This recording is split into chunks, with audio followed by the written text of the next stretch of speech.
You're welcome. My name is Okabili Chooks, and thank you very much for stopping over to see my channel and benefit from the content, hopefully. I created this channel so I would be able to let people into my content, my thoughts, my ideas, and my skills in a more interactive interface, way beyond just writing. And that's why I started doing this. And I'm doing a series on Ielts, starting with Ielts listening today. And thank you for coming in. I would urge you to hit on the subscribe button and hit the bell so you can get notifications whenever I upload content. You're welcome.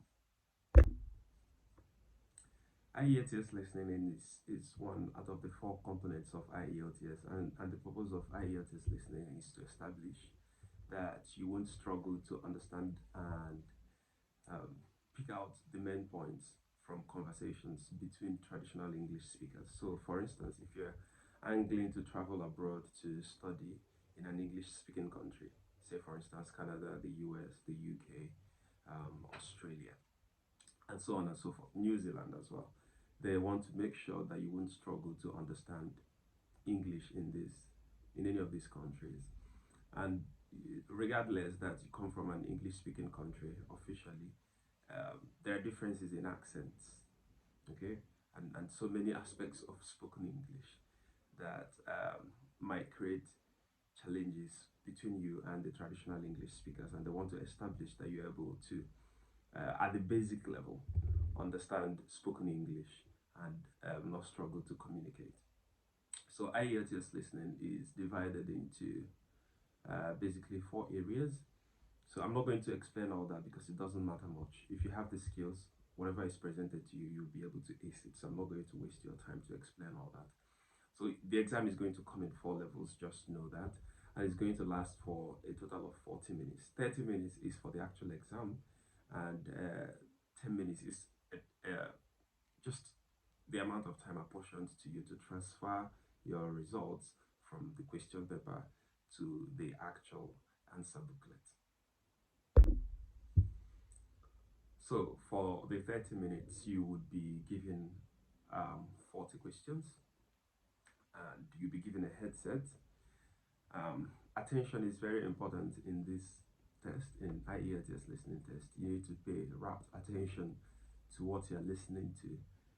You need to make sure that your audio device is working well. They give you enough time to check all those and report any challenges with the device.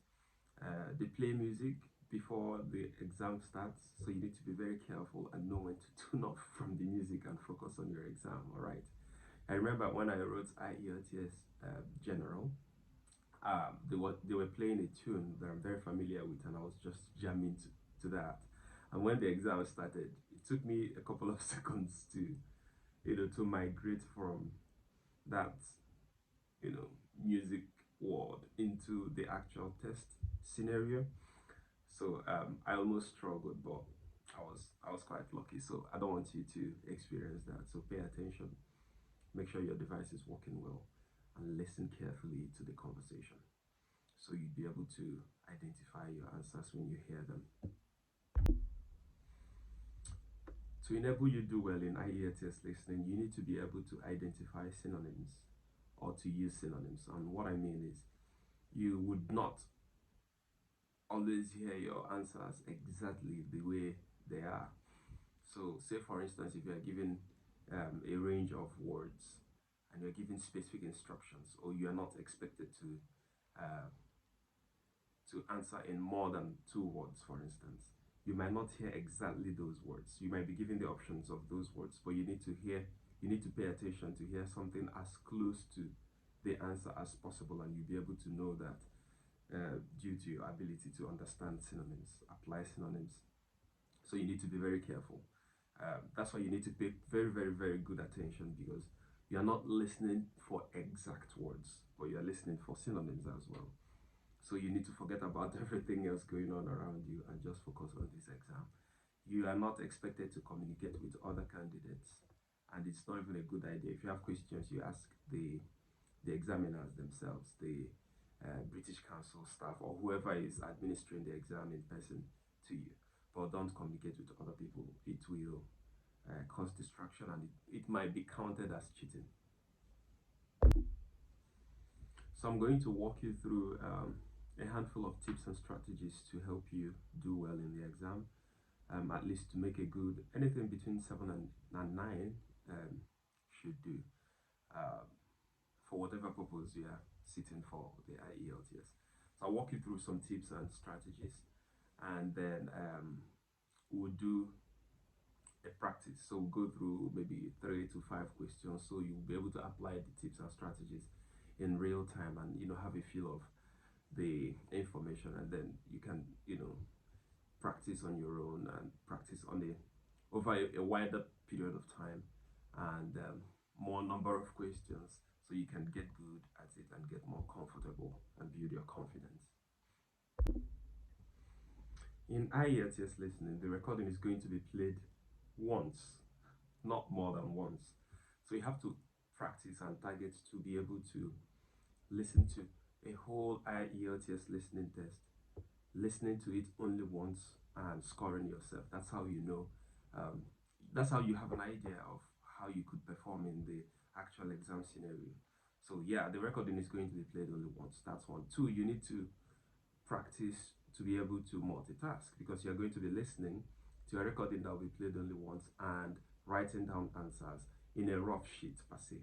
So in your question paper, you'll be able to write your answers as you're listening, and then at the end, like I explained earlier, you would have 10 minutes to transfer those answers to your proper answer booklet.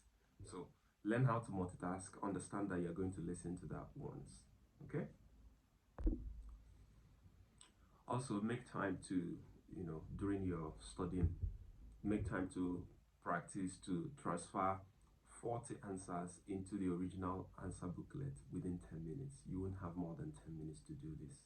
Okay, that's one. Another thing is, when you think you have missed the recording, you've missed an answer, don't focus too much on it. Just keep moving. You can guess it, that might help, you might be right. But even if you can't guess it, just write something and keep going. Or if you can't come up with anything, just keep going.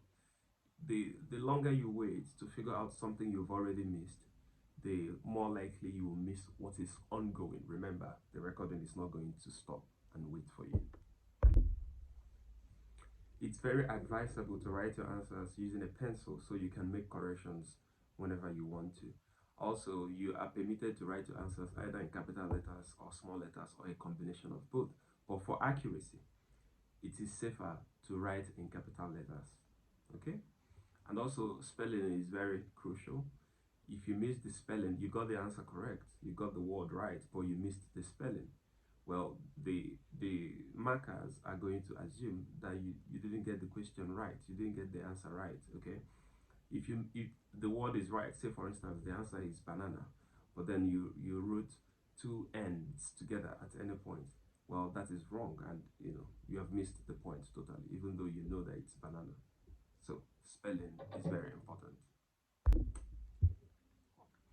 I mentioned earlier that IELTS listening is in 4 sections. For each of these sections, you'll be given specific instructions on the number of words or numbers, or a combination of both, that you are required to use. They usually tell you not more than this, not more than this. So they tell you the maximum number of words or numbers, or a combination of both, that you can use in each section. This instruction is not consistent for all the sections, it's section specific. So the instruction for section A might be different from section B. Also, if you have a date, say for instance 1950, that's not 4 numbers, that's 1 number. Okay, so also if you have like a number written as 1 million, so 1000000, okay, that is 1 word, it's not 6, it's not 7. Okay, this is very important. Look out for plurals. So they understand that it is difficult for someone to pick plurals, especially plural words that end with S. So they'll try to infuse some of these into your test to, to create difficulty for you. Okay, so pay attention. So for instance, if a conversation is going on and someone says steps, okay, If you don't pay attention, you might think it's step. Okay, so listen for those words that end with an S, so you'll be able to get the plural forms. Okay, so you also need to pay attention to the context. That might help you as well. What is the conversation about?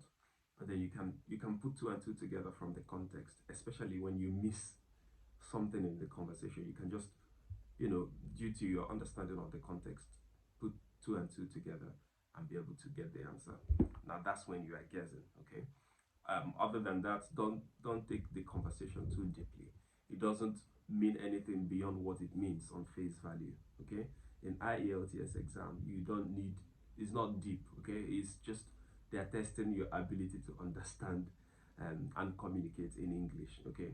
They are not testing your understanding of the subject, if that makes sense. So you don't need to understand deeply that conversation, what it is all about. You're not expected to give a synopsis of that conversation. They just need you to listen, understand, and give answers.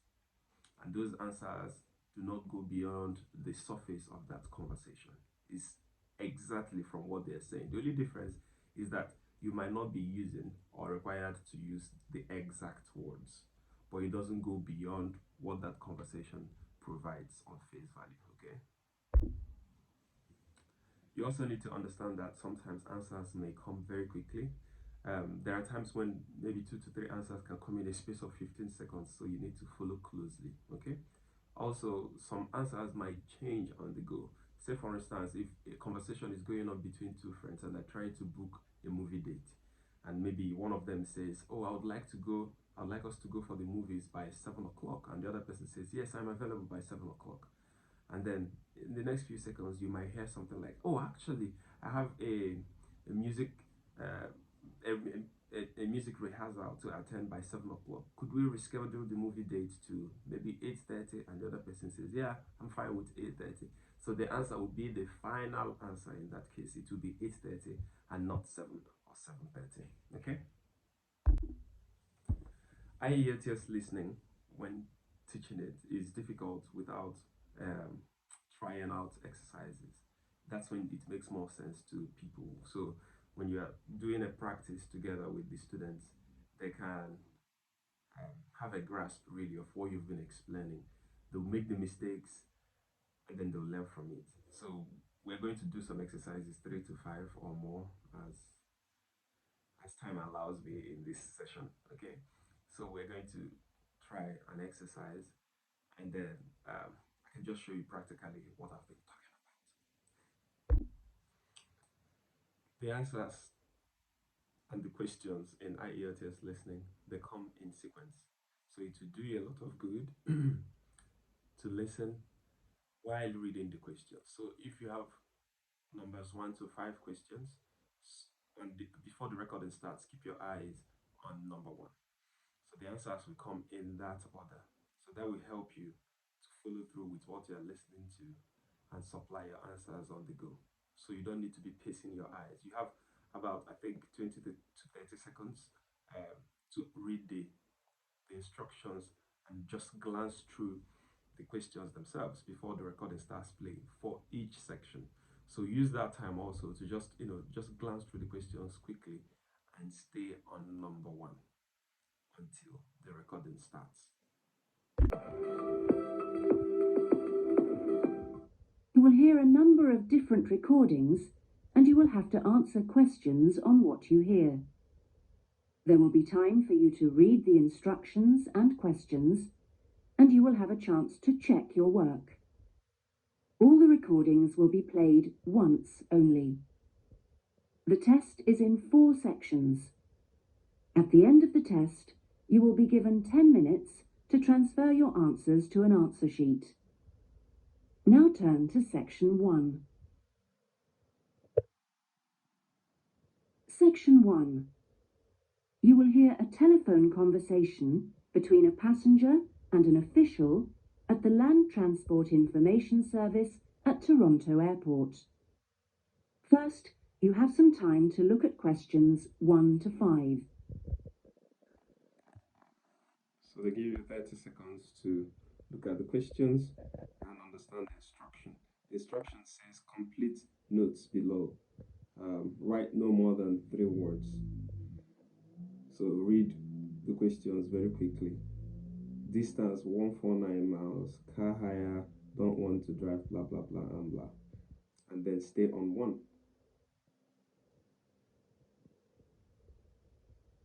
Now we shall begin. You should answer the questions as you listen, because you will not hear the recording a second time. Listen carefully and answer questions 1 to 5. Hello, this is Land Transport Information at Toronto Airport. How may I help you? Oh, good morning. I'm flying to Toronto Airport next week, and I need to get to a town called Milton. Could you tell me how I can get there? Milton, did you say? Let me see. I think that's about 150 miles southwest of here. In fact, it's 147 miles to be exact. So it'll take you at least, say, 3 to 4 hours by road. Wow, is it as far as that? Yes, I'm afraid so. But you have a number of options to get you there, and you can always rent a car right here at the airport, of course. Right. Well, I don't really want to drive myself, so I'd like more information about public transport. Okay. In that case, the quickest and most comfortable is a cab, and of course, there are always plenty available, but it'll cost you. You can also take a Greyhound bus, or there's an airport shuttle service to Milton. I think for that kind of distance, a cab would be way beyond my budget. But the bus sounds okay. Can you tell me how much that would cost? Sure.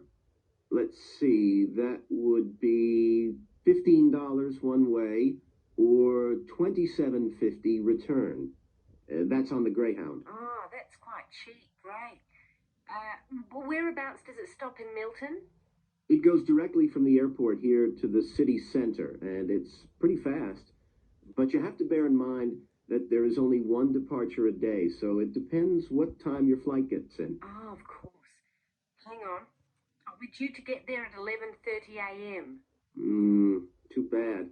The bus leaves at 3:45, so you would have quite a wait, more than 4 hours. Oh, I see. Well, what about the shuttle you mentioned? Okay, that's the airport shuttle that will take you from the airport right to your hotel or private address. It's a door-to-door service, and it would suit you much better because there's one every 2 hours. So how much does that cost?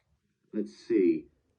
Yeah, that's $35 one way, $65 return. So I guess it's a bit more expensive than the Greyhound. Oh, that doesn't sound too bad, especially if it'll take me straight to the hotel. But you do need to reserve a seat. Okay. Is it possible to make a booking right now? Through you? Sure. All right, how did that go? I hope you've gotten the right answers to the questions. We'll find out shortly. But then I'll give you a moment to go through your answers, correct your spellings. And you also have time, I think, up to half a minute in the actual exam to go through what you've written and correct your spellings before the next section kicks in. Okay? So we've had 1 to 5 questions, and for number 1, the answer is cab or taxi. Okay, I hope that's what you wrote. Number 2 is city center.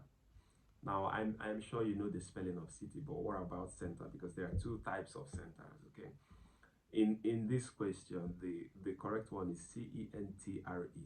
Okay, city center, not CENTER. If you write the latter, you're going to fail this question.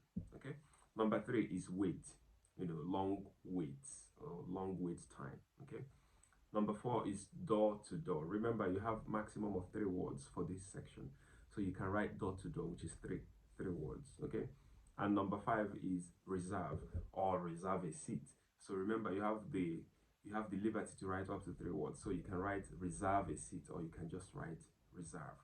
Okay, and that's it really. So I hope you were able to pick out those answers while you were listening to the recordings, and I encourage you to get on YouTube. I'll probably leave a link in the comments to an actual listening test from maybe late 2023 or early 2024. So something quite recent. So you can, practice on your own. So leave a comment. Tell me how you feel about the class. Tell me if it helped you at all. And tell me if it is improving your confidence. Also leave a negative comment if it is not benefiting you, if you think it did not benefit you rather. And also tell me any area in IELTS that you're finding difficult that you need me to do content on to help you, and I'll jump on it. Thank you very much. And before you go, remember to subscribe and like this video. And if you don't know anyone who is preparing for IELTS that you can share the video with, you can just put it on your WhatsApp status. You don't know who you might be that you might be helping. And if this content is of any good to them, hopefully someone will come back and thank you or gift you. You never know. So I encourage you to share my content. Don't just come in and walk away. Tell someone else about it. Share the link. And I'll keep doing this to help. Thank you.